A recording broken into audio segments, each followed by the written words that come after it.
കാട്ടിലേക്കുള്ള യാത്രകൾ കണ്ടിട്ട് പലരും ചോദിക്കാറുണ്ട് കാട്ടിലേക്ക് പോകാൻ പറ്റുന്ന പ്രോഗ്രാംസ് ഏതൊക്കെയാണെന്ന്. ഏറ്റവും സിമ്പിളായിട്ട് കാട്ടിലൂടെ നടന്ന് കാട്ടിലെ മൃഗങ്ങളെയൊക്കെ കാണാനും കാടിൻ്റെ ഭംഗി ആസ്വദിക്കാനും അതുപോലെ കാടിനെക്കുറിച്ചുള്ള കുറേ അറിവുകൾ നേടാനും ഒക്കെ പറ്റിയൊരു പ്രോഗ്രാമാണ് പെരിയാർ ടൈഗർ റിസർവിലെ നേച്ചർ വാക്ക്. മുഴയാന ഡേഞ്ചർ തന്നെയാണ്. ഒരു മെയിനായിട്ട് കാര്യം, ഒച്ച വെക്കാൻ പാടില്ല. നമ്മുടെ ബെസ്റ്റ് ആയുധമാണ്. അപ്പോൾ ഈ ആനയെന്ന് പറഞ്ഞാൽ ഇവർക്കെല്ലാം ബോഡി ലാംഗ്വേജാണ്. ഗസ്റ്റ് കണ്ടു തിരിഞ്ഞ് ഞാൻ നോക്കുന്നതിന് ഗസ്റ്റെല്ലാം കൂടെ പുറകോട്ടങ്ങ് ഓടിപ്പോയി. പിന്നെ ലെപ്പേഡിനെ കണ്ടിട്ടും അങ്ങനെ ഒരു സംഭവം ഉണ്ടായിട്ടുണ്ട്. നമ്മളിപ്പോൾ പെരിയാർ ടൈഗർ റിസർവിലാണ് വീണ്ടും വന്നിരിക്കുന്നത്. ഇവിടെ നേച്ചർ വാക്ക് എന്ന് പറഞ്ഞിട്ടുള്ള ഒരു ട്രെക്കിംഗ് പ്രോഗ്രാം 3 hours ട്രെക്കിംഗ് ആണ്. അപ്പോൾ നമുക്ക് നേരെ ട്രെക്കിങ്ങിൻ്റെ കാഴ്ചകളിലേക്ക് പോകാം.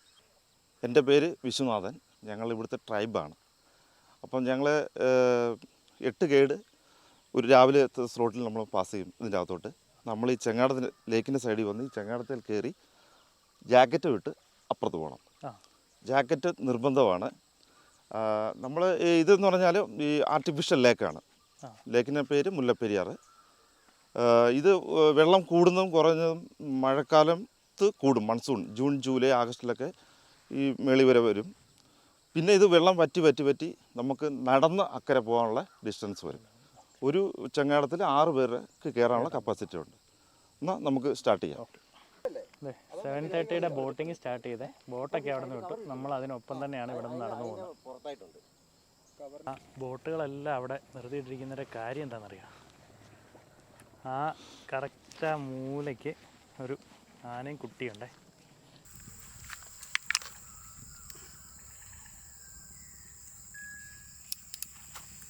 ഫസ്റ്റ് ആനയെ കണ്ടുകൊണ്ടിരിക്കുക.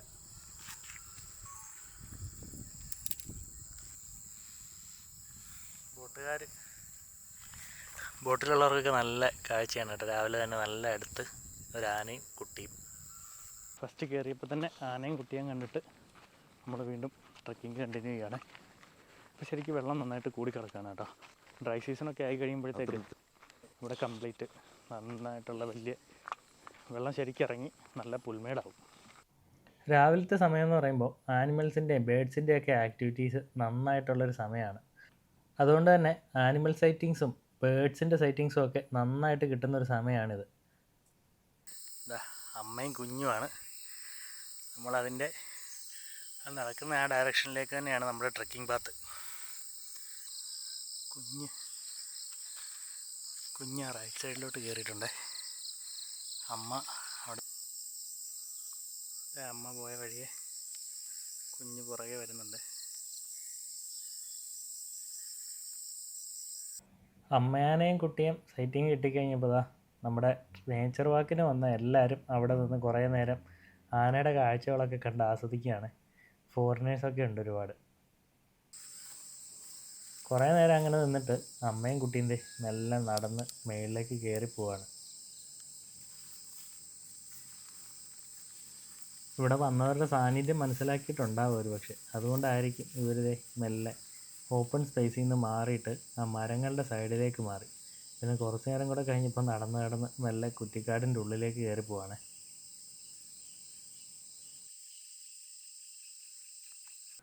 അങ്ങനെ ആനയുടെ കാഴ്ചയെല്ലാം കണ്ടിട്ട് നേച്ചർ വാക്കിലുള്ള ഗസ്റ്റുകളെല്ലാം മെല്ലെ ഇവിടെ നിന്ന് ഇനി മുന്നോട്ട് തന്നെ നടക്കുകയാണ്. ഏകദേശം ഒരു 3.5 കിലോമീറ്ററാണ് നമുക്ക് വൺ സൈഡ് വാക്കിങ് വരുന്നത്.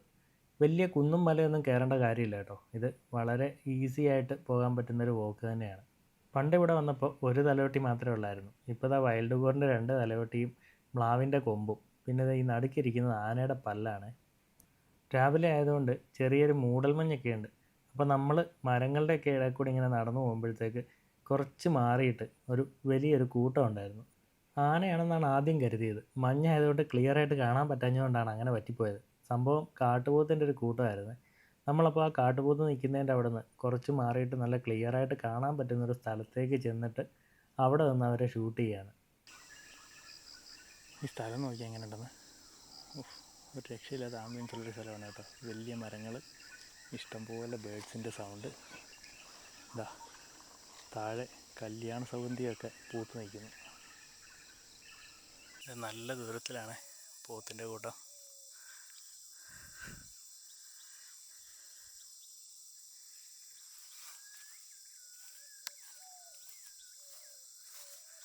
ഒരെണ്ണം കിടക്കുന്നുണ്ട്.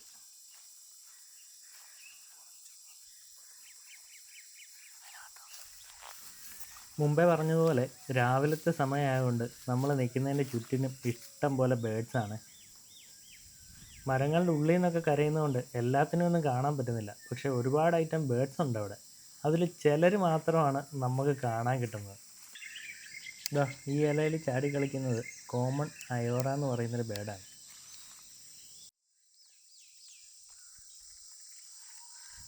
ഇത് വൈറ്റ് ബെല്ലിയുടെ ട്രിപ്പിയാണ് കേട്ടോ, കാട്ടുഞാലി. രണ്ടെണ്ണം. ഇത് തോണ്ടി കഴിച്ചിരിക്കുന്നത് ഇത് ഒരു പുറ്റാണ്. പുറ്റിനകത്ത് ഈ മരത്തിന് ചേർന്ന് ഈ കറുത്ത കടിയനുറുമ്പുണ്ട്. ഇത് ഇങ്ങനെയുള്ള സാധനങ്ങൾ കഴിക്കുന്നത് കരടി, സ്ലോത്ത് ബെയർ എന്ന് പറയും, നമ്മുടെ കരടി ആണ് കഴിക്കുന്നത്. അപ്പോൾ ഈ കരടി കഴിക്കുന്ന ആഹാരം എന്ന് പറഞ്ഞാൽ നമ്മുടെ ഉറുമ്പ്, ചെതൽ, ചില ഫ്രൂട്ട്സുകൾ, പഴുതാര, പിന്നെ തേള്, ഇതൊക്കെ കരടി കഴിക്കും. അപ്പോൾ ഇത് ഇന്നലെ രാത്രിയാണ് ഇത് വന്ന് കഴിച്ചിരിക്കുന്നത്. ഏകദേശം നമുക്ക് രാത്രിയാകുമ്പോഴത്തേക്ക് ഇവർ ഒത്തിരി ദൂരം സഞ്ചരിക്കുക കാണത്തില്ല. ഏകദേശം ഇവിടെ അവിടെ അടുത്ത് എവിടെയെങ്കിലും കാണുമായിരിക്കാം. ഇത് നല്ല നഖത്തിന് നീളമുണ്ട്, നല്ല ഷാർപ്പാണ്. അവർ അപകടകാരിയാണ്. നമ്മൾ ഒരു അടുത്ത് ചെന്നാലും നമ്മളെ അറ്റാക്ക് ചെയ്യാം. നമ്മളൊരു 20-30 മീറ്ററിന് മുന്നേ വെച്ച് കണ്ടു കഴിഞ്ഞാൽ നമ്മൾ അതിനെ ശല്യം ചെയ്യാതെ മാറിക്കണം. കുഞ്ഞുങ്ങളായിട്ടുള്ളത് ഏറ്റവും കൂടുതലും ഭയങ്കരമായിട്ട് മനുഷ്യനെ കണ്ടാൽ ആക്രമിക്കാൻ പറ്റും. കരടി മരത്തെ കയറി തേൻ എടുക്കുന്നല്ലേ? അത് എടുക്കും. അതിൻ്റെ ഫേവറേറ്റ് സാധനമല്ലേ? തേന് ഫേവറേറ്റ് സാധനമാണ്. മൺപുറ്റിലേക്ക് ഞാൻ തേനൊക്കെ മരത്തെ കയറി എടുക്കും. അതുപോലെ കരടി എന്ന് പറഞ്ഞ സാധനം വലിയ മരങ്ങളിൽ അത് പിടിച്ച് കയറുകയല്ല. ഇതുപോലുള്ള മരങ്ങൾ അതിന് പിടിച്ച് റൗണ്ട് ചെയ്ത് പിടിച്ച് ഒരു മനുഷ്യൻ പറ്റുന്ന മരങ്ങളെ അങ്ങനെയുള്ള മരങ്ങളിൽ കയറിപ്പോയി തേനെടുത്തിട്ട് ഊർന്നതായിട്ട് വരും. ഏറ്റവും ഒരു മെയിനായിട്ട് കാര്യം, ഒച്ച വെക്കാൻ പാടില്ല. നമ്മുടെ ബെസ്റ്റ് ആയുധമാണ്. ബെസ്റ്റ് ആയുധം എന്ന് പറഞ്ഞാൽ ആനിമൽസിനെ കാട്ടിൽ വന്നിട്ട് നമ്മളുടെ ഏറ്റവും മെയിനായിട്ടുള്ള ഒച്ച വെക്കാതിരിക്കുക. രണ്ടാമത് ഡ്രസ് കോഡ്. നമ്മൾ റെഡ്, വൈറ്റ് അങ്ങനെയുള്ള ഡ്രസ്സുകൾ ഉപയോഗിക്കുന്നത്. പെർഫ്യൂം ഉപയോഗിക്കാതിരിക്കുക. ഇതൊക്കെ എന്ന് പറഞ്ഞാൽ അവരെ പ്രബോധനം ഉണ്ടാക്കുന്ന ഒരു വസ്തുക്കളാണ് ഈ കാടിനുള്ളിൽ. ഒച്ച മെയിനാണ്. അതായത് നമ്മൾ ഇവിടെ സംസാരിക്കുന്നത് ഇപ്പോൾ എത്രയോ ആനിമൽസ് കേട്ടുകൊണ്ടിരിക്കുകയാണ്. അപ്പോൾ അതനുസരിച്ച് മൂവ്മെൻ്റ് ആയി ഒന്നെങ്കിൽ ചാർജിങ്ങിന് റെഡിയായിട്ട് നിൽക്കും, ഇല്ലെങ്കിൽ അവിടെ നിന്ന് അവർ വേറെ സ്ഥലങ്ങളിൽ പാസ് ചെയ്ത് കൂട്ടി. നമ്മൾ അവിടെ നിന്ന് വീണ്ടും മുന്നോട്ട് പോയപ്പോൾ ഒരനക്കം കണ്ട് നോക്കിയാണ് കേട്ടോ. കുറ്റിക്കാടിൻ്റെ ഉള്ളിൽ കാട്ടുപന്നിയുടെ ഒരു കൂട്ടമായിരുന്നു. രാവിലെ ആയതുകൊണ്ട് തന്നെ ഇവരെല്ലാം നല്ല ആക്റ്റീവായിട്ടുള്ളൊരു സമയമാണ്. മണ്ണ് കുത്തി ഇളക്കിയിട്ട് അതിനുള്ളിലെ കിഴങ്ങുകളും പുഴുക്കളെയും ചെറിയ ചെറിയ ജീവികളെയൊക്കെയാണ് ഇവർ ഈ തെരഞ്ഞ് തിന്നുകൊണ്ടിരിക്കുന്നത്. ചെറുതും വലുതും ഒക്കെയുള്ള വലിയൊരു കൂട്ടം. നമ്മളെ കണ്ടിട്ടാണെന്നറിയില്ല, അവർ പെട്ടെന്ന് അവിടെ നിന്ന് മൂവ് ചെയ്തു പോയി. കുഞ്ഞുങ്ങളൊക്കെ ഓടുന്നു നോക്കി. ബീറ്ററാണ്, നല്ല ഇരിപ്പാണ് അവന്മാർ. നല്ല താന്ന് നല്ല രസമായിട്ടാണ് അവന്മാർ ഇരിക്കുന്നത്. അവിടെ വേറെ കുറേ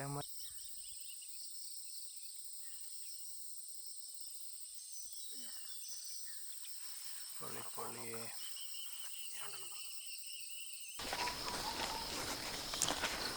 നമ്മളാ പുൽമേട്ടിൽ നിന്ന് നേരെ ഇപ്പതാ കാട്ടിലോട്ട് കയറി. ഇവിടെ നല്ല തിക്കായിട്ടുള്ള ഫോറസ്റ്റിലൂടെയുള്ള നടത്തം.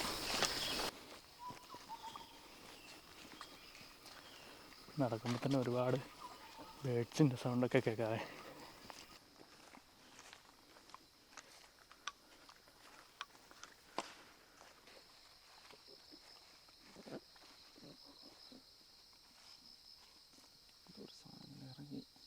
കറുത്തൊരു സാധനം ചാടി ഇങ്ങോട്ട് പാസ് ചെയ്തായിരുന്നു. ഒരു അനക്കം കണ്ടിട്ടാണ് കേട്ടോ ഞങ്ങൾ ഇങ്ങോട്ട് കയറിയത്. സംഭവം വേറൊന്നുമല്ല, 2-3 മ്ലാവുകളായിരുന്നു. നമ്മൾ വരുന്നത് കണ്ടിട്ട് പെട്ടെന്നൊരു അലാം കോൾ ഇട്ടിട്ട് അവിടെ നിന്ന് മാറുകയാണ് ചെയ്തത്.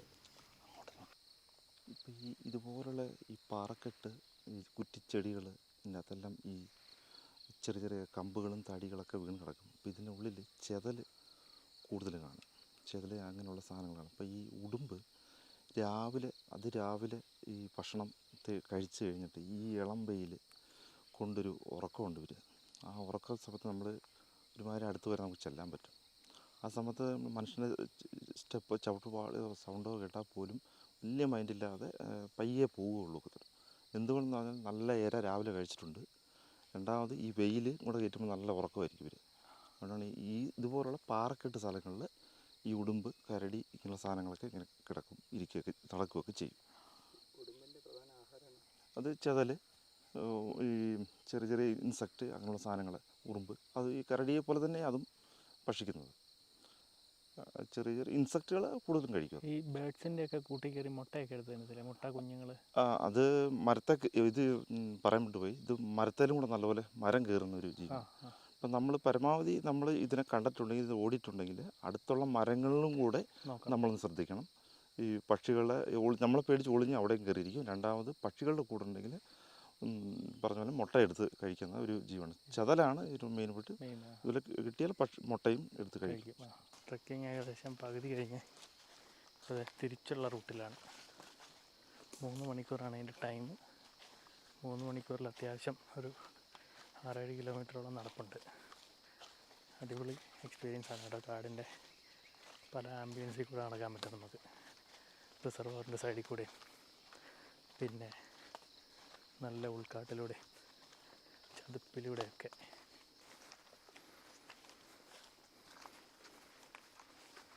ഒരു പ്ലാസ്റ്റിക് ബോട്ടിൽ ഇവിടെ കിടപ്പുണ്ട്. നമ്മൾ പരമാവധി ഈ പ്ലാസ്റ്റിക് ബോട്ടിൽ ഇവിടെ സെയിൽ ചെയ്യുന്നതല്ല.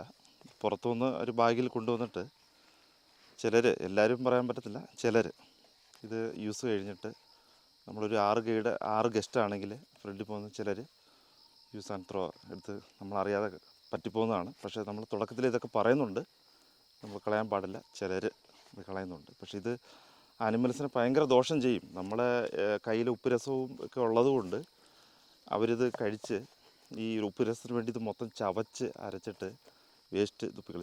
ചില ആനയാണ് മെയിനായിട്ട് ചെയ്യുന്നത്, വിഴുങ്ങും, പോയി കുടലിൽ കുരുങ്ങി ആന ചാകാൻ ചാൻസ് ഉണ്ട്. അതുകൊണ്ട് ഇവിടെ അത് സെയിൽ ചെയ്യുന്നില്ല, പുറത്തുനിന്ന് കൊണ്ടിരുന്നതാണ്, ഞങ്ങളറിയാതെ ഇവർ കളയുന്നതാണ്. പൊതുവെ മൊത്തം പറഞ്ഞിട്ടാണ്. ഇപ്പോൾ നിങ്ങളും കാട്ടിൽ ഇനി വരുന്നവരും പരമാവധി പ്ലാസ്റ്റിക് ഒഴിവാക്കുക. അഥവാ കൊണ്ടുവന്നാലും നമ്മൾ ഇതുപോലുള്ള ബാഗുകൾ തിരിച്ച് റിട്ടേൺ അത് തിരിച്ചു കൊണ്ടുപോയി ഞങ്ങളുടെ തന്നെ ഏൽപ്പിച്ചാലും മതി, ഞങ്ങളത് ഡിസ്പോസ് ചെയ്തോളാം.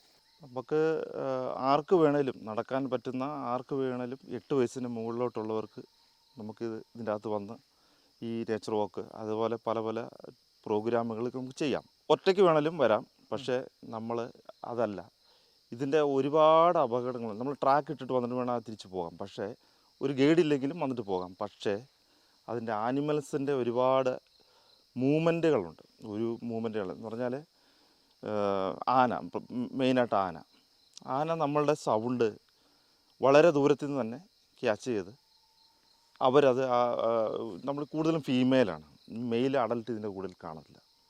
അഡൽട്ട് എല്ലാം ഒരു 15-16 വയസ്സ് കഴിഞ്ഞ് ഈ ഗ്രൂപ്പിൽ നിന്ന് ഔട്ടായി പോവുകയാണ്, ഒറ്റയന്മാരായിട്ട് അവിടെ മാറുകയാണ്. പിന്നെ ഈ ഗ്രാൻഡ്മയാണ് ഇതിൻ്റെ ബോസ്, ഇതിനെ കൊണ്ടു നടക്കുന്നത്. അപ്പോൾ ഏറ്റവും ഈ ഗ്രൂപ്പിന് വേണ്ടി അവരാണ് ഏറ്റവും ശ്രദ്ധിച്ച് വഴികൾ പറഞ്ഞു കൊടുത്തും ആനകൾ ഗ്രൂപ്പിന് വഴി പറഞ്ഞു കൊടുത്തും കൊണ്ടു നടക്കുന്ന പ്രൊട്ടക്ഷൻ മെയിൻ ചുമതല ഈ ആനയ്ക്കാണ്. അപ്പോൾ ഈ ആനയെന്ന് പറഞ്ഞാൽ ഇവർക്കെല്ലാം ബോഡി ലാംഗ്വേജാണ്. ഇത് നമ്മളിപ്പോൾ ഒരു കാട്ടു പന്നിയെ കണ്ടാൽ തന്നെ അവരുടെ ഒരു ബോഡി ലാംഗ്വേജ് എന്ന് പറഞ്ഞാൽ ഡിഫറൻ്റാണ്. അപ്പോൾ അത് നമ്മൾ അറിഞ്ഞിരിക്കണം. അപ്പം നമ്മൾ ഒരു മനുഷ്യനെ കണ്ടു, നമ്മൾ പോകുന്ന വഴിക്ക് ഒരു മനുഷ്യനെ കണ്ടു, കൂടുതലും ഇവർ കാഴ്ച കുറവാണ്, സൗണ്ടും സ്മെല്ലുമാണ് കൂടുതൽ പിടിക്കുന്നത്. മനുഷ്യനെ കണ്ട് അല്ലെങ്കിൽ മനുഷ്യൻ്റെ സൗണ്ട് കേട്ട് കഴിയുമ്പോൾ ഇവർ പല സ്ഥലങ്ങളിൽ നിന്ന് പ്രത്യേക ഒരു സൗണ്ട് ഈ സൗണ്ട് മുത്തിയാന കൊടുക്കുമ്പോൾ പലയിടത്ത് നിൽക്കുന്നവർ ഒരുമിച്ച് കൂടിയിട്ട് ഇവരുടെ ശരീരങ്ങളെ തമ്മിൽ കൂട്ടിമുട്ടിച്ച് നിൽക്കും. ആ കൂട്ടിമുട്ടികളിൽ തന്നെ ഇവർ കമ്മ്യൂണിക്കേഷൻ ചെയ്യുന്നതാണ്. എന്താണ് ഈ മുത്തിയാന ഇടുന്ന സൗണ്ട് നമുക്ക് കേൾക്കാൻ പറ്റുന്നതാണോ? അത് കേൾക്കാൻ പറ്റും. നമുക്ക് വലിയ സൗണ്ട് വേണ്ട, കുറഞ്ഞ സൗണ്ട് വേണ്ട. അലാട്ട അടുപ്പിക്കാൻ വിളിക്കുന്ന സൗണ്ടും ഈ പിന്നെ ഓടാനുള്ള സൗണ്ടും ഒക്കെ ഇവർക്ക് പ്രത്യേകമാണ്. അപ്പോൾ ഇതിൻ്റെ ഇത്രയും ഇതെല്ലാം വളരെ പെട്ടെന്നാണ്. ഇത് നമ്മൾ ശ്രദ്ധിച്ച് നമ്മളൊരു ഫോട്ടോസൊക്കെ എടുത്ത് അവിടുന്ന് പിന്നെയും നമ്മളവിടെ നിൽക്കുമ്പോൾ പിന്നെ ഇവരുടെ ബോഡി ലാംഗ്വേജ് മാറാൻ തുടങ്ങും. അതായത് ചെവി കൂർപ്പിക്കും, എല്ലാ ആനയല്ല, ഒരാന ഈ മുത്തിയാന ചെവി കൂർപ്പിക്കും, വാല് ചുരുട്ടും, ബോഡി ഷേപ്പ് ബോൾ പോലെ ഉരുട്ടും. സിഗ്നലാണത്. ഒന്നെങ്കിൽ അവരോടാനാണ്, ആ. ഇല്ലെങ്കിൽ നമ്മുടെ അടുത്തോട്ട് വരാനാണ്, ഓടിക്കാനാണ്. ഓടിക്കാനാണ്. പിന്നെ നമ്മൾ നമ്മുടെ സൗണ്ട് കേട്ട് കഴിഞ്ഞാൽ ഈ ഒരു കാല് പൊക്കി വെച്ച് ഈ ഒരു കാല് വഴി അവർ നമ്മുടെ സ്റ്റെപ്പ്, നമ്മുടെ വൈബ്രേറ്റർ, നമ്മൾ ചവിട്ടി വരുന്ന ആനിമൽസ് ആണോ മനുഷ്യനാണോ എന്നെല്ലാം അതുവഴി തുമ്പിക്കൈയും മണ്ണിൽ വെച്ച് ഇവർ ശ്രദ്ധിക്കുന്നുണ്ട്. നല്ലൊരു കേൾവി ശക്തിയാണ് ആ വൈബ്രേറ്റർ. അതായത് നമ്മുടെ മനുഷ്യൻ്റെ നടപ്പും ആനിമൽസിൻ്റെ നടപ്പും ഇവർക്ക് ഐഡൻറ്റിഫൈ ചെയ്യാൻ പറ്റും. എല്ലാം പറ്റും. മനുഷ്യന് ചവിട്ട് സൗണ്ടും ആനിമൽസിൻ്റെ സൗണ്ടും ഒക്കെ ഇവർ അപ്പം അത് ഉപദ്രവിക്കുന്നതാണ്. ടൈഗറൊക്കെ ആണെങ്കിൽ ടൈഗറിൻ്റെയൊക്കെ അത്രയും സൗണ്ട് ഇട്ട് കേൾക്കാൻ പറ്റത്തില്ല. എന്താ വെച്ചാൽ വളരെ സ്പോഞ്ചാണ്, സ്പോഞ്ച് സ്റ്റെപ്പാണ് അവർ. അപ്പോൾ അതുകൊണ്ട് അങ്ങനെയുള്ള സാധനം നമ്മൾ മാന്, കാട്ടുപോത്ത് നമ്മളൊക്കെ ചവിട്ടുമ്പോൾ ഒരു ഇങ്ങനെ ചവിട്ടുമ്പോൾ വൈബ്രേറ്റ് ഉണ്ട്. അത് നല്ലപോലെ കേട്ടിട്ട് അതിനുള്ള പ്രതികരണം പിന്നെ അവർ അവിടെ തുടങ്ങും. പെട്ടെന്നായിരിക്കും ഇത്. നമ്മൾ ഇപ്പോൾ അത് വരും, ഇപ്പം വാല് ചുരുട്ടും അങ്ങനെയൊന്നുമല്ല. സഡൻ സ്പോട്ടിൽ പെട്ടെന്ന് ഇങ്ങനെ ആയി നമ്മുടെ അടുത്തോട്ട് വരികയാണ്. അപ്പോൾ എന്ത് ചെയ്യുന്നു നമ്മൾ പ്രതീക്ഷിക്കാതിരിക്കുമ്പോൾ സ്പോട്ടിലായിരിക്കും പ്രതീക്ഷിക്കാതിരിക്കുമ്പോൾ. സ്മോക്ക് ചാർജിങ് എന്ന് പറഞ്ഞാൽ കൂടുതലും ഈ സിംഗിളൊക്കെയാണ് അവർ, ഈ ഒറ്റയാൻ ആനകളൊക്കെയാണ് അങ്ങനെ കൂടുതലും ചെയ്യാനുള്ളത്. ജസ്റ്റ് അല്ലാതെ ഈ ഗ്രൂപ്പിലായിട്ടുള്ളവർ വരുന്നത് ജസ്റ്റ് നമ്മളൊന്ന് പേടിപ്പിക്കുക, ഒരു റൗണ്ട് ചെയ്ത് പേടിപ്പിച്ചിട്ടൊക്കെ തിരിച്ചു പോകണം. മെയിലും ഫീമെയിലും സിംഗിളുണ്ട്. ഇവർ രണ്ട് ഈ മോക്ക് ചാർജ് ചെയ്യുന്ന പറഞ്ഞാൽ അവർ ആരെയും നോക്കേണ്ട കാര്യമില്ല, അറ്റാക്ക് ചെയ്തിരിക്കും. അതിന് വെച്ചാൽ അങ്ങനെ കണ്ടിന്യൂസ് നമ്മളെ ഫോളോ ചെയ്തുകൊണ്ടൊന്നും വരുത്തൊന്നുമില്ല. അവർക്കൊരു ഉദ്ദേശമുണ്ട്, ആ പ്ലേസ് വരുന്ന വരെ ചാർജ് ചെയ്തിട്ട് തിരിച്ചു പോകത്തുള്ളൂ. തിരിച്ച് മാറി അവർ ഓടത്തുള്ളൂ. അവർ സേഫ് ആണെന്ന് തോന്നുന്നൊരു ഡിസ്റ്റൻസ് വരെ നമ്മളെ ഓടിക്കും, അത്രേ ഉള്ളൂ. അവർ സേഫ്, നമ്മളെ ഓടിച്ചു, നമ്മൾ ഓടി. അപ്പോൾ ഇനി അവർക്ക് അവിടെ നിൽക്കാം എന്ന് കഴിയുമ്പോൾ അവരത് ചെയ്തിട്ട് മാറി. ഇതിൽ ഏറ്റവും ഡേഞ്ചർ കൊമ്പനാണോ, പിടിയാണോ, മോഴയാണോ? ഇത് മോഴയാനാണ്. മോഴയാന ഡേഞ്ചർ തന്നെയാണ്. പിന്നെ ചില പിടിയാനയുണ്ട്, അത് വലുതായിട്ടില്ല. മോഴയാണ് മെയിനായിട്ടും. മോഴയെ കണ്ടാൽ അപ്പം മാറിക്കണം. മോഴയെ കണ്ടാൽ നമ്മൾ മനസ്സിലാക്കുക, മോഴയാണെന്ന് മനസ്സിലാക്കുക. മാറിക്കഴിഞ്ഞാൽ അതാണെന്ന് നമ്മൾ അവിടെ നിന്ന് മാറുക. പക്ഷേ ഞങ്ങൾക്ക് പല അനുഭവം ഉണ്ടായിട്ടുണ്ട്. മോഴയാനയാണ് ഏറ്റവും കൂടുതൽ ഞങ്ങൾ ചേസ് ചെയ്തിരിക്കുന്നത്. കൂടുതലും 1/2 കിലോമീറ്ററൊക്കെ ഞങ്ങളുടെ പുറകെ നടന്ന് വന്നിട്ടുണ്ട്. ഓടിയല്ല, നടന്ന് ഞങ്ങളെ ചേസ് തന്നെ വന്നിട്ടുണ്ട് മോഴ. ഈ കൊമ്പൻ എന്ന് പറഞ്ഞാൽ നമ്മളെ ശരിക്കും ഇവിടുത്തെ കാര്യമാണ് ഞാൻ പറഞ്ഞത്. പെരിയ ടൈഗർസ് എല്ലാ കാര്യമാണ് ഞാൻ പറഞ്ഞത്. എൻ്റെ അനുഭവത്തിൽ കണ്ട കാര്യമാണ് പറഞ്ഞത്. കൊമ്പനാന അങ്ങനെ നമ്മൾ ചേസ് ചെയ്ത് വരുന്നത് കണ്ടിട്ടില്ല. പരമാവധി നമ്മളെ മനുഷ്യനെ കണ്ട ഒളിക്കുന്ന ഒരു സ്വഭാവമാണ്, മാറിപ്പോവാണ്. ഫീമെയിലും ഈ മോഴയാനയാണ്, ഒറ്റയാനയാണ് കൂടുതലും ചാർജ് ചെയ്യാൻ പറ്റും. ഈ മോഴ സാധാരണ പിന്നെ കൂട്ടം കൂടാതെ ഒറ്റയ്ക്കല്ലേ നടക്കാറ്? അല്ല, ആദ്യം കൂട്ടത്തിൽ തന്നെയാണ്. അറിയാമല്ലോ, ഒരു ഈ മെയിൽ ആനയുടെ ലൈഫ് പോലെയാണ്. 15-16 വയസ്സ് വരെ ഒന്നിച്ച് തന്നെയാണ്. അത് കഴിഞ്ഞ് മോഴ ഔട്ടാകുന്നു. ഈ അഡൽട്ടായ മോഴയും പിടിയും കൂടെ ഒന്നിച്ച് നടക്കാറുണ്ടോ? ഈ ബ്രീഡിങ് സമയത്തൊക്കെ അവർ ഒന്നിക്കാറുണ്ട്, കിട്ടാറുണ്ട്. അവസരം കിട്ടുന്ന കണ്ടിട്ടുമുണ്ട്, ഒന്നിച്ച് നടക്കുന്ന കണ്ടിട്ടുണ്ട്. നമ്മൾ പെട്ടെന്ന് നോക്കുമ്പോൾ കൂടുതൽ അവസരം കിട്ടുക, പെട്ടെന്ന് നോക്കുമ്പോൾ നമ്മൾ പിടിയാനാന്ന് ഓർക്കും, അല്ല കൊമ്പനാണ്.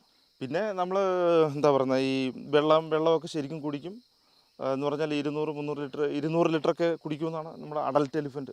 നല്ല വെള്ളം എടുക്കും. 100-150 കിലോ ഫുഡ് ഡെയിലി കഴിക്കും. ഉറങ്ങുന്ന സമയത്ത് മാത്രമേ ഉള്ളൂ ഇവർക്ക് റെസ്റ്റ്. അല്ലാത്ത പക്ഷം നടപ്പും കഴിക്കുക, ഇങ്ങനെ പോവുക. കൂട്ടത്തിലുള്ള ഒരെണ്ണത്തിന് വയ്യാതാകുമോ എന്തെങ്കിലും സംഭവിച്ചു കഴിഞ്ഞാൽ ഇതിനെ വെയിറ്റ് ചെയ്ത് നോക്കും. വെയിറ്റ് ചെയ്ത് നോക്കിയിട്ട് അതിനെ അവോയ്ഡ് ചെയ്തിട്ട് അത് പോകുന്നൊരു സ്വഭാവം. രക്ഷപ്പെടത്തില്ല എന്ന് കണ്ടു കഴിഞ്ഞാൽ അവർ പോകത്തുള്ളൂ. അതായത് ഈ ഇപ്പോൾ ഒരു 15 ഗ്രൂപ്പിലുള്ള ഒരു അമ്മയും കുട്ടിയാണെങ്കിൽ കുട്ടിക്ക് വയ്യെങ്കിൽ ഒന്നെങ്കിൽ അമ്മ ഈ കുഞ്ഞിനെയും കൊണ്ട് മാറും. എന്താണെന്ന് വെച്ചാൽ യങ് ഗ്രൂപ്പിൻ്റെ കൂടെ ഈ കുഞ്ഞിനെയും കൊണ്ട് പോകാൻ പറ്റത്തില്ല. അതുകൊണ്ട് അമ്മ ഉപേക്ഷിക്കത്തില്ല, അമ്മയും സെപ്പറേറ്റ് മാറും. അതിനങ്ങനെ മാറുന്ന ആനയുണ്ട്. ഈ അങ്ങനെ മാറുന്ന ആന കുറേ നാൾ ചിലപ്പം രക്ഷപ്പെട്ടു പോകും. കുഞ്ഞാന രക്ഷപ്പെടും, ചിലത് ചരിയും. ചരിഞ്ഞ് കഴിഞ്ഞ് ഈ ആന ഒറ്റപ്പെടാറുണ്ട്, പിന്നെ ഗ്രൂപ്പിലോട്ട് പോകുകയില്ല അമ്മ ആന. അത് പിന്നെ അടുത്ത ജനറേഷൻ അവിടെ ഒറ്റപ്പിടിയാന കാണുന്നതും അങ്ങനെയാണ്, കൂട്ടത്തിൽ നിന്നും വെളിയിൽ പോകുന്നതാണ്. പിന്നെ നമ്മൾ പുഴകൾ നീന്തുമ്പോഴും കൂട്ടം തെറ്റി ഒഴുക്ക് വെള്ളത്തിൽ പിന്നെ ഈ മണ്ണിടിച്ചിലൊക്കെ വരുമ്പോൾ സമയത്ത് വേർതിരിഞ്ഞ് പോകുന്ന ആനകളൊക്കെ ദിവസങ്ങളോളം കഴിഞ്ഞാൽ പിന്നെ ആ കൂട്ടത്തിൽ ചെന്ന് കയറുകയില്ല, അവർ സെപ്പറേറ്റ് വേറെ മാറി. ഇപ്പം ടൈഗർ ഈ ആനയെ പിടിക്കുന്നതെന്ന് പറഞ്ഞാൽ അന്നേരം ചെന്ന് അടിച്ച് അതിനെ കൊന്നിട്ട് കഴിക്കുമല്ല. ഇതിന് ടെക്നിക്കാണ്.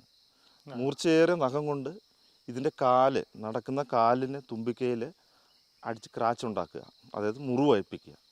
മുറിവേൽപ്പിച്ച് കഴിഞ്ഞിട്ട് ഇത് നടന്ന് കുറേ ദിവസം ഇവരും കുറേ നടക്കും. ഒത്തിരി ദിവസമല്ല, കുറേ ചെല്ലുമ്പോൾ ഇത് ഇൻഫെക്ഷനായി പഴുത്ത് ആനയ്ക്ക് നടക്കാൻ പറ്റാതെ പിന്നെ ഇവന് എളുപ്പമാണ്, ഈസി ആയിട്ട് ഇതിനെ അടിച്ച് കൊല്ലാൻ എളുപ്പമാണ്, ഓടത്തില്ല. വേദന കുറയാൻ വേണ്ടി പിന്നെ ആന പോയി നിൽക്കുന്നത് വെള്ളത്തിലാണ്, ലേക്കിൽ വെള്ളത്തിലാണ് പോയി നിൽക്കുന്നത്. അപ്പം ഇവർക്ക് ഈ ആനയെ കടുവയ്ക്ക് ടൈഗറിന് കൊന്നാലും വെള്ളത്തിന് വേറെ എങ്ങും പോകണ്ട, ഭക്ഷണം കഴിച്ചിട്ട് എവിടെയും പോകേണ്ട കാര്യമില്ല. അതുകൊണ്ട് ഇവനെ ചെന്ന് കൊന്നിട്ട് അവിടെ തന്നെ അടിച്ചു കൊല്ലുവാണ്. അതിനെ അടിച്ചു കൊല്ലുവാണ്. ആന എന്ന് പറഞ്ഞാൽ വലിയ ആനയുടെ ഒരു ഇടത്തരം സൈസ് ആനയുടെ കാര്യമാണ് ഈ പറഞ്ഞത്. അതിനെ അടിച്ചു കൊല്ലുവാണ്. പിന്നെ ഇട്ട് വീണ് കഴിഞ്ഞാൽ പിന്നെ എണ്ണിക്കാൻ പിന്നെ പയ്യെ കഴിക്കാൻ തുടങ്ങും. സംഭവം നടന്നിട്ടുണ്ട്, റിപ്പോർട്ട് ചെയ്തിട്ടുണ്ട്. അങ്ങനെ പെരിയാർ റിപ്പോർട്ട് ചെയ്തിട്ടുണ്ട്. ഏജ് നമ്മളെ നഖത്തിലറിയാം, നഖത്തിലറിയാൻ പറ്റും, നഖം പഴം ഇതിൽ അറിയാൻ പറ്റും, പല്ലിൽ നിറങ്ങൾ വ്യത്യാസം വരും. പിന്നെ നമ്മളെ ഇതിനെ പോലെ തന്നെ തൊലികൾ ചുരുങ്ങാൻ തുടങ്ങും. പിന്നെ പല്ലിലാണ് നമുക്ക് പല്ലിൻ്റെ തേയ്മാനം വെച്ചാണ് നമുക്ക് പ്രായം ഏകദേശം നമുക്ക് അറിയാൻ പറ്റും. പറഞ്ഞു പല്ലിൻ്റെ തേയ്മാനം. അതായത് നമ്മൾ പിണ്ടത്തേലും അറിയാൻ പറ്റും. ആന പിണ്ടത്തേലെ ഒരു യങ് ഗ്രൂപ്പ് ഇങ്ങനെ പോവുകയാണെങ്കിൽ പല കാണുമല്ലോ, പല ആനപ്പിണ്ടങ്ങൾ കാണാം അതിൻ്റെ അകത്ത്. അതിൻ്റെ അകത്ത് അതിനുള്ളിൽ ഈ ആനപ്പിണ്ടത്തിൽ നോക്കുമ്പോൾ അറിയാം, യങ് ഗ്രൂപ്പിൻ്റെ ആണെങ്കിൽ, അതായത് നല്ല ചെറുപ്പമായ ഒരു ആനയാണെങ്കിൽ നല്ല അരഞ്ഞ് നല്ല ഈ ഇലകളൊന്നും കാണത്തില്ല, നാരുകൾ മാത്രമേ കാണൂ. അതെല്ലാം നല്ല ചെറുപ്പമായിട്ടുള്ള ആനയാണ്. ഈ ഇലകൾ ചതയാതെയും ഇലകൾ അങ്ങനെ കിടക്കുന്നതും നാരുകൾ കൂടുതൽ കിടക്കുന്നതും ഇങ്ങനെ കിടക്കുന്ന ആനപ്പിണ്ടങ്ങളാണ് നമുക്ക് ഏജ് ഓവർ, അതായത് ഇവരുടെ പല്ലിന് തേയ്മാനം വരുന്ന നടക്കാത്തതുകൊണ്ടാണ് ഈ സംഭവം നടക്കുന്നത്. കടുവയുടെ ഏജ് ഞങ്ങൾ ഇവിടെ ചെയ്യുന്നത് എന്ന് പറഞ്ഞാൽ നമ്മുടെ ഫുട് പ്രിന്റ് വെച്ച് നമ്മളൊരു ഉദ്ദേശം, ഒരു ഐഡിയ പറയുവാണ്. ചവിട്ട് ചെറുതും വലുതും വെച്ച് നമ്മളൊരു ഏകദേശം വലിപ്പം വെച്ചാണ് ഐഡിയ പറയുന്നത്. പിന്നെ നമുക്ക് അതിൻ്റെ ഓരോരോ കടുവകൾക്കും എണ്ണങ്ങൾ നമുക്ക് പറയാൻ പറ്റുന്നുണ്ടല്ലോ. ഇപ്പോൾ ലാസ്റ്റ് നമുക്ക് ഒഫീഷ്യലായിട്ട് കിട്ടിയിരിക്കുന്നത് 25 മുതൽ 30 വരെ ടൈഗറാണ് നമുക്ക് ഇവിടെ കിട്ടിയിരിക്കുന്നത്. അപ്പോൾ നമ്മളെ ക്യാമറ ട്രാപ്പിൽ അതൊരു ക്യാമറ സെറ്റ് ചെയ്ത് വർഷത്തിൽ 2 പ്രാവശ്യം ഇവിടെ സെൻസസ് ഉണ്ട്. അപ്പോൾ അതിൽ ഈ ക്യാമറയുടെ സെൻറ്ററിൽ പോകുന്നത് സമയത്ത് ഫ്ലാഷ് ഇട്ട് ഈ ഫോട്ടോസ് എടുത്തിട്ട് ഇതിൻ്റെ ഓരോ വരകളും ഓരോന്നും വെവ്വേറെയാണ്. അത് വെച്ചാണ് നമ്മളിവിടെ നമ്പറാണ് ഐഡൻറ്റിഫൈ ചെയ്യുന്നത്.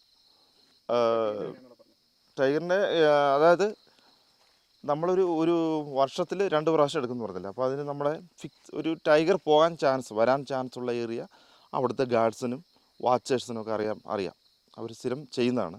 അപ്പോൾ ആ സ്ഥലത്ത് ക്യാമറ ഒരു ബോക്സിനുള്ളിലാക്കി, ഒരു ഇരുമ്പ് കൂടിൻ്റെ, അതായത് ഇരുമ്പ് ബോക്സിൻ്റെ ഉള്ളിലാക്കി ചങ്ങലയിട്ട് ലോക്ക് ചെയ്ത് വെക്കണം. എന്താണെന്ന് പറഞ്ഞാൽ നമ്മുടെ ഈ ഇലക്ട്രോണിക് സ്മെല്ലും മനുഷ്യൻ്റെ സ്മെല്ലും ഒക്കെ ഉള്ളതുകൊണ്ട്, ഇത് ഫ്ലാഷൊക്കെ അടിക്കുന്നതുകൊണ്ട് ഇതിനെ ഈ ആന, കരടി അങ്ങനെയുള്ള സാധനങ്ങളൊന്നും ഇത് ഡാമേജ് ആക്കും. അതിനാണ് ഈ ഇരുമ്പ് ബോക്സിൻ്റെ ഉള്ളിൽ ക്യാമറ വെച്ച് സെറ്റ് ചെയ്ത് വെക്കുന്നത്. അപ്പോൾ ടൈഗർ ഏതൊരു സാധനം പോയാലും ഇത് ഓട്ടോമാറ്റിക്കായിട്ട് ഫോട്ടോസ് ചെയ്യും. അപ്പോൾ ടൈഗർ പോകുമ്പോഴത്തേക്ക് അതിൻ്റെ ഫോട്ടോ കറക്റ്റ് കിട്ടും. ആ ഫോട്ടോ നമ്മൾ ഒരാഴ്ച 2 ആഴ്ച കാണും അവിടെ തന്നെ. അതിനൊരു ടീമുണ്ട്. ആ ടീം ബാറ്ററി ചേഞ്ച് ചെയ്ത് മാറ്റിക്കൊണ്ടേയിരിക്കും. അത് കഴിഞ്ഞാൽ അതിൻ്റെ സമയം അതിനൊരു ദിവസം നമുക്ക് കൊടുത്തിട്ടുണ്ട്, അവർക്ക് കൊടുത്തിട്ടുണ്ട്. അത് കഴിഞ്ഞ് ആ ക്യാമറ എടുത്തുകൊണ്ട് പോവുക. അതിൻ്റെ മെമ്മറി കാർഡ് ഇട്ട് ചെക്ക് ചെയ്യുമ്പോഴത്തേക്ക് നമുക്ക് ഓരോ സ്ഥലങ്ങളിലും അന്ന് ഈ ക്യാമറ കൊണ്ട് കൊടുക്കും. ഓരോ സെക്ഷനിൽ ക്യാമറ നമ്മളന്ന് ഒരു സമയത്താണ് വെക്കുന്നത്. അതുകൊണ്ട് കൊടുത്തിട്ട് ആ ക്യാമറയുടെ എല്ലാം കൂടെ ഇട്ട് നമ്മൾ കമ്പ്യൂട്ടറിലിട്ട് ചെക്ക് ചെയ്യുമ്പോഴാണ് പല വെറൈറ്റി വേറെ ടൈഗറിൻ്റെ ഈ ഇവിടെ ഉള്ള സ്ട്രൈപ്പുകൾ വ്യത്യാസമാണ്. എല്ലാ ആനിമൽസിൻ്റെയും ഫോട്ടോ കിട്ടുമല്ലോ? എല്ലാ ആനിമൽസിനും കിട്ടും. നമ്മുടെ ഫിംഗർ പ്രിൻ്റ് പോലെ തന്നെ ഈ ടൈഗറിന് ഓരോന്നിനും വെവ്വേറെ ആണ് ഈ വരകൾ. അതിൽ വെച്ചാണ് നമുക്ക് ഇതിനെ ഐഡൻറ്റിഫൈ ചെയ്യുന്നത്. പിന്നെ നമ്പറിംഗ് ആണോ ഇവിടുത്തെ സിസ്റ്റം? നമ്പറിംഗ് ആണെന്ന് പറഞ്ഞത് ഓരോ ഇതും. പിന്നെ വേറൊരു കാര്യമുണ്ട്, നമ്മളിപ്പോൾ ഈ പ്രദേശത്തുള്ള ഒരു ടൈഗറിൻ്റെ ടെറിട്ടറിക്കുള്ളിൽ വേറൊരു ടൈഗറും കയറുന്നുണ്ട്, ഓവർലാപ്പ് വരുന്നുണ്ട്. അപ്പോൾ കൂടുതലും മെയിലാണ് ഈ ഓവർലാപ്പ് കയറുന്നത്, ഫീമെയിൽ അങ്ങനെ കയറാറില്ല. അവർ കുറച്ച് ഏരിയ ഉള്ളൂ. നേരത്തെ പണ്ടൊരു ക്യാമറ ട്രാപ്പിൽ ഒരു മെയിൽ തന്നെ 100 കിലോമീറ്റർ പോയതായിട്ട് ഒരു ക്യാമറ ട്രാപ്പിൽ ഞങ്ങൾക്ക് കിട്ടിയിട്ടുണ്ട്. കൂടുതലും ഇവർ ആക്റ്റീവ് നൈറ്റാണ്, എർലി മോർണിംഗ് നൈറ്റാണ് ആക്റ്റീവ്. ഇവർ കൂടുതൽ ഹണ്ട് ചെയ്യുന്നത്. പകൽ നേരങ്ങളിൽ കുറച്ച് ദൂരങ്ങളെ സഞ്ചരിക്കാറുള്ളൂ, രാത്രി കാലങ്ങളാണ് കൂടുതൽ. പിന്നെ മരം കയറുന്ന പറഞ്ഞാൽ ചരിഞ്ഞ മരങ്ങളിലൊക്കെ ഇച്ചിരി കയറുകയുള്ളൂ കണ്ടിന്യൂസ്. ലെപ്പേഡെന്ന് അങ്ങനെയല്ല, നല്ല മരങ്ങളും കയറി ചെന്ന് ഇര പിടിക്കുന്നുണ്ട് സാധനം. ഡോളെന്നാണ് അതിൻ്റെ പേര്, കാട്ടുപട്ടി, ഡോളെന്നാണ്, വൈൽഡ് ഡോഗ്. അപ്പോൾ ഇത് ഒരു ഗ്രൂപ്പായിട്ടാണ് ഇത് നടക്കുന്നത്. ഒരു 10 എണ്ണം 15 എണ്ണം ഒക്കെ കാണും ഒരു ഗ്രൂപ്പിൽ. ഇത് കൂടുതലും രാവിലെ അല്ലെ ഈ പകൽ നേരങ്ങളാണ് ഇവരുടെ ഹണ്ടിങ്. ഈ മാൻ പോലുള്ള സാധനങ്ങൾ, അതായത് മാന്, കാട്ടുപോത്തെന്ന് പറഞ്ഞാൽ എർലി മോർണിംഗ് നൈറ്റാണ് ഇവർ കൂടുതൽ ഈ പ്രസൻസ് കാണാൻ പറ്റും നമുക്ക് ഓപ്പൺ പ്ലേസിൽ. അപ്പം രാവിലെ ഈ ആഹാരങ്ങളെല്ലാം ഈ നൈറ്റ് നിന്ന് കഴിച്ചിട്ട് പകൽ സമയങ്ങളിൽ ഈ കുറ്റിക്കാടുകൾ അല്ലെ കാട്ടിനകത്ത് കിടന്നുറങ്ങും, റെസ്റ്റ് എടുക്കും. അപ്പോൾ ഈ ചെന്നായി എന്ന് പറഞ്ഞ ഈ കാട്ടുപട്ടി ഇതിൻ്റെ യൂറിൻ സ്മെല്ല്, ഇവരുടെ സ്മെല്ലുണ്ടാവും, ഇവർക്ക് എല്ലാവരുടെയും സ്മെല്ലും കിട്ടും, ചെന്നായിക്ക് കിട്ടും. അതിൽ ഒരെണ്ണം ഇവർ ഈ ഇന്ന സ്ഥലത്ത് ഉണ്ടെന്ന് അത് കൺഫേം ആക്കിയിട്ട് എല്ലാം കൂടെ റൗണ്ട് ചെയ്യും. അപ്പോൾ കൂടുതലും ഈ കാട്ടുപോത്ത് ഈ മാനൊക്കെ കിടന്ന് ഉറങ്ങുന്നത് ലേക്കിൻ്റെ ടച്ചുള്ള സ്ഥലങ്ങളിലായിരിക്കും, വെള്ളം ഉള്ള സ്ഥലങ്ങളിലായിരിക്കും കിടന്ന് ഉറങ്ങുന്നത്. അപ്പം ഈ ഇതിനെ റൗണ്ട് ചെയ്ത് ഏതെങ്കിലും ഒരെണ്ണത്തിനെ ടാർഗറ്റ് ചെയ്ത് ഓടിച്ചുകൊണ്ട് പോയി ലേക്കിൽ ചാടിക്കുക. ചെന്നായി കാട്ടുപട്ടി ചെയ്യുന്ന അങ്ങനെയാണ്. ഒരെണ്ണത്തിനെ ചെന്ന് വെള്ളത്തിൽ നിർത്തുക, വെള്ളത്തിൽ നിർത്തി കഴിഞ്ഞിട്ട് ഇവരെല്ലാം കൂടെ ഒരുമിച്ചായി വന്നിട്ട് ഇത് നീന്തും, മ്ലാവ് നീന്തും. നീന്തി കഴിയുമ്പോൾ എല്ലാവരും പുറകെ ചെന്നാണ് ഇതിനെ അറ്റാക്ക് ചെയ്യുന്നത്. അറ്റാക്ക് ചെയ്യുന്ന കടിക്കുകയാണ്, അതായത് ശരിക്കും കടിച്ച് വലിച്ചുകൊണ്ട് വരുവാണ്. നെക്ക് പുറം എല്ലാം എല്ലാവരും കൂടെ വലിച്ച് കൊണ്ട് കരയിലിട്ടിട്ട് അവിടെ നിന്നാണ് ഇത് ഭക്ഷിക്കുന്നത്. അത് ഭക്ഷിക്കുന്നത് ജീവനോടെ ഭക്ഷിക്കും. സാധാരണ ആനിമൽസ് അവർ കൊന്നു എന്ന് ഉറപ്പ് വരുത്തി കഴിഞ്ഞാൽ അതിൻ്റെ ആ പിടുത്തം അത് വിടുകയുള്ളൂ. പക്ഷേ ഇത് അങ്ങനെയല്ല. ഇതിനെ ഓടാൻ പറ്റാത്ത രീതിയിൽ കണ്ണെല്ലാം ആദ്യമേ അടിച്ച് പൊട്ടിച്ച് കളയും. എന്നിട്ട് ഓടാൻ പറ്റത്തില്ല എന്നൊരു സിറ്റുവേഷൻ അവർക്കറിയാൻ പറ്റും. അത് എണ്ണിക്കുകയില്ല, അപ്പം തന്നെ ജീവൻ കാണും, പക്ഷേ എണ്ണിക്കുകയില്ല. അപ്പം തന്നെ എല്ലാവരും കൂടെ കൂടിയിരുന്നിട്ട് ജീവനോടെ ഭക്ഷിക്കും. ഞങ്ങൾ ഒത്തിരി പ്രാവശ്യം കണ്ടു. പക്ഷേ നമ്മൾ അങ്ങനെ നിൽക്കുമ്പോൾ ഞങ്ങൾ ചെന്നാൽ അതിനെ ഓടിക്കാനോ ടൂറിസ്റ്റിനെ കൊണ്ട് കാണിച്ച് അവിടെ നിൽക്കാനോ പാടില്ല. കാരണം ചോദിച്ചു കഴിഞ്ഞാൽ 1-2 ദിവസം ഭക്ഷണമില്ലാതെ ആ സമയത്ത് അവരുടെ ഉള്ള എനർജി എടുത്താണ് ഇവർ ഈ ഒരു ഹണ്ടിങ് ചെയ്യുന്നത്. മനുഷ്യൻ്റെ പ്രസൻസ് അവിടെ ഉണ്ടെങ്കിൽ ഇത് ഉപയോഗിച്ചിട്ട് പോകും. പിന്നെ ഒരു എന്താ പറയുക, പിന്നെ ഒരു ആരോഗ്യം വീണ്ടെടുക്കാൻ ഇവർക്ക് ഭയങ്കര പാടായിരിക്കും. പിന്നെ ഒരു ഹണ്ടിങ് ചെയ്യാൻ വേണ്ടി ഇതുപോലെ പ്ലാനിനെ ഹണ്ടിങ് ചെയ്യണം. അതുകൊണ്ട് ടൂറിസ്റ്റിനെ ആയാലും ശരി, ഞങ്ങളുടെ ഡിപ്പാർട്ട്മെൻറ്റ് ആൾക്കാരായാലും ശരി, ഞങ്ങൾ വന്ന് കഴിഞ്ഞാൽ ഹണ്ടിങ് നടക്കുവാണെങ്കിൽ ആ പ്രദേശത്ത് നിന്ന് മാറിപ്പോവും. കൺഫേം ആക്കിയിട്ട് അതിനെ പിടിക്കുന്നതെന്ന് കൺഫേം ആക്കിയിട്ട് നമ്മൾ മാറിപ്പോകും. പക്ഷേ ഇതാണ് പ്രശ്നം, അതായത് നമ്മളുടെ പ്രസൻസ് ഉണ്ടായിട്ടിട്ട് പോകും. ഇത്രയും ഒരാളല്ല, 10-15 പേരുണ്ട്, അവർക്കുള്ള ഫുഡാണത്. അത്ര പേരും പട്ടിണിയായി പോകും. ഇത് നേച്ചറിൻ്റെ ഒരു ഭാഗമാണ്, അത് നടക്കണം. അതിനെ പിടിക്കാൻ പാടില്ലെന്ന് പറഞ്ഞ് നമ്മളതിനെ ഓടിക്കാൻ പാടില്ല. ഒരു പ്രാവശ്യം ഞങ്ങളിതുപോലെ ട്രെക്കിങ് വന്നിട്ട് ഫോറിനേഴ്സൊക്കെ ആയിട്ടാണ്. പക്ഷേ ഞങ്ങൾ എന്തോ ഒരു സൗണ്ട് കേട്ട് ഞങ്ങൾ മിണ്ടാതെ ചെന്ന്.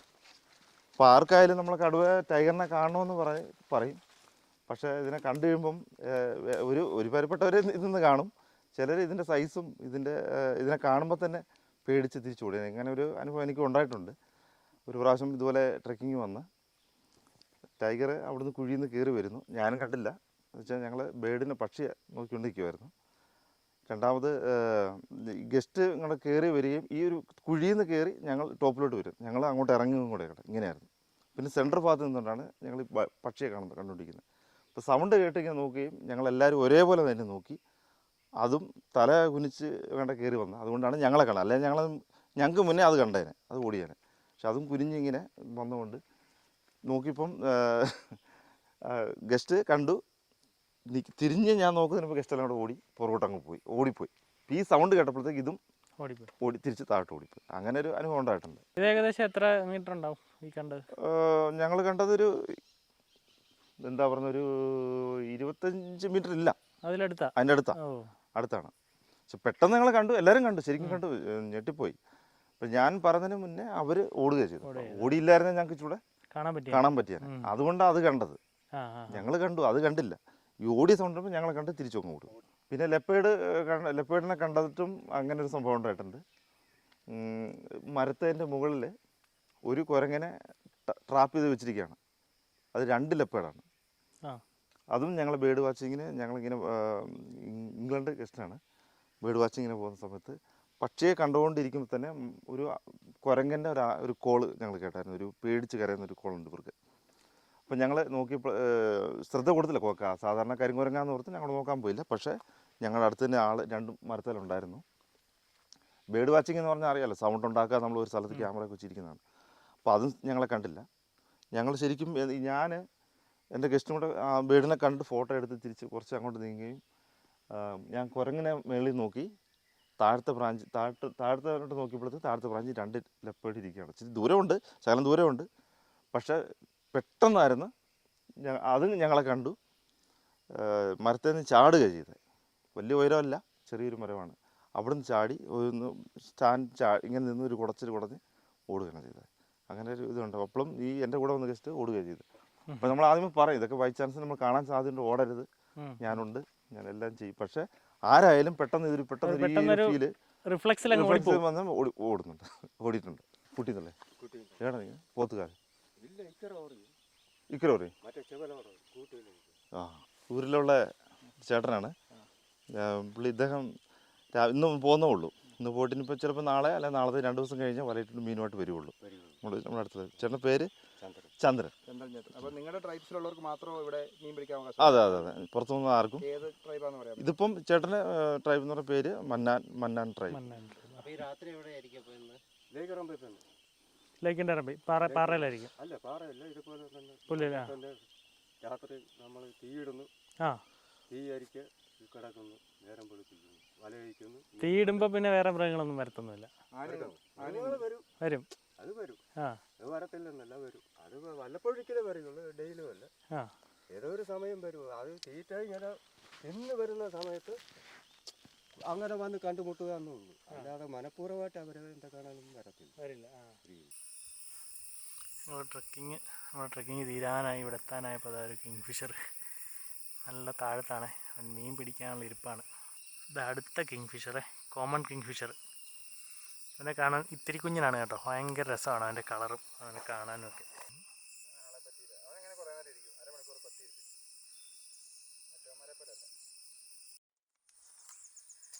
ഗ്രേ ഹെറോണാണ്. പറന്നു പോയിട്ട് ലേക്കിൻ്റെ സൈഡിൽ പുല്ലിൻ്റെ ഇടയ്ക്ക് ഇരിക്കുക.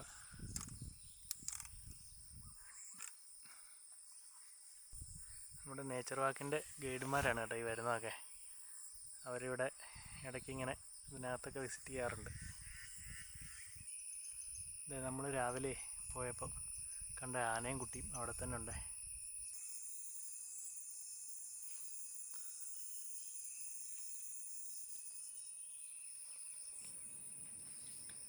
ബോട്ടിൽ നിന്ന് എന്തോ താഴെ വീണിട്ടുള്ള ഒരു ലൈഫ് ജാക്കറ്റാണ്. സൈഡിൽ കയറി കിടക്കുന്നത് കണ്ടിട്ട് ആന അതിൻ്റെ അടുത്ത് വന്നിട്ട് കാണിക്കുന്നുണ്ടോ. കാട്ടിൽ കിടക്കാൻ പാടില്ലാത്തൊരു സാധനം ആയതുകൊണ്ടാണ് ശരിക്കും ആനയ്ക്ക് അത് ഇഷ്ടപ്പെട്ടിട്ടില്ല. അതുകൊണ്ടാണ് ഇത് കാലുകൊണ്ട് തട്ടിയും തുമ്പിക്കൊണ്ട് എടുത്ത് എറിഞ്ഞുമൊക്കെ നിൽക്കുന്നത്. അതേസമയം കുട്ടിയാനയാണെങ്കിൽ ഇതെടുത്ത് തുമ്പിക്കൈ കൊണ്ട് എറിഞ്ഞ് കളിച്ചുകൊണ്ട് നടക്കുക. അവർക്ക് ഇങ്ങനെയുള്ള സാധനങ്ങളൊക്കെ ഭയങ്കര ഇഷ്ടമാണ്.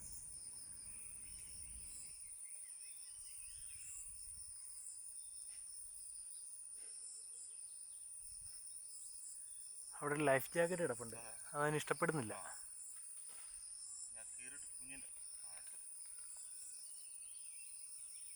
കാട്ടിലില്ലാത്തൊരു സാധനം ആയതുകൊണ്ടായിരിക്കും എടുത്തെറിഞ്ഞല്ലേ.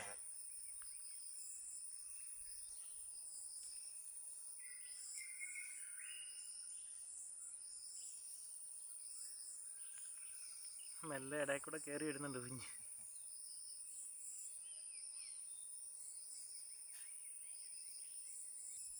വിശ്വനാഥൻ ചേട്ടൻ മുമ്പേ പറഞ്ഞ പോലെ ആന വെള്ളം കുടിക്കുന്ന കാര്യം ഒറ്റ വലിക്ക് ആ തുമ്പിക്കൈ നിറച്ചെടുത്തിട്ട് വായിലേക്ക് വെച്ച് കുടിക്കുന്ന കാഴ്ചയാണിത്.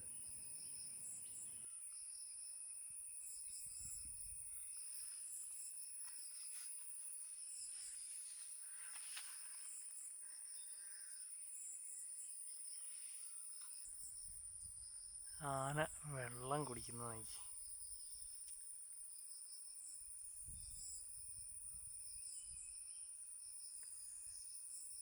ഒരു വലിക്ക് ഒരു 10-20 ലിറ്ററെങ്കിലും കാണൂലേ? 10 ലിറ്റർ ഉണ്ട്. അങ്ങനെ നമ്മുടെ നേച്ചർ വാക്ക് കഴിയാനായ സമയത്ത് ആ തടാകത്തിൻ്റെ തീരത്ത് തന്നെ 2-3 മ്ലാവുകളെയും കൂടെ കണ്ടു കേട്ടോ. ഇവരെ നമുക്ക് ക്ലിയറായിട്ട് കിട്ടിയില്ലായിരുന്നു. കാട്ടിൽ നിന്ന് കണ്ട 2-3 എണ്ണം നമ്മളെ കണ്ടപ്പോൾ തന്നെ ഓടിപ്പോയി. പെരിയാർ ടൈഗർ റിസർവിലെ നേച്ചർ വാക്കിൻ്റെ കാഴ്ചകളൊക്കെ ഇവിടെ തീരുകയാണ്. കാടിനോട് താല്പര്യമുള്ളവർക്കും കാട്ടിലൂടെ നടക്കാൻ ആഗ്രഹമുള്ളവർക്കും ഒക്കെ പറ്റിയൊരു പ്രോഗ്രാം തന്നെയാണിത്. അടുത്തൊരു യാത്രയായിട്ട് വീണ്ടും കാണുന്നുണ്ട്.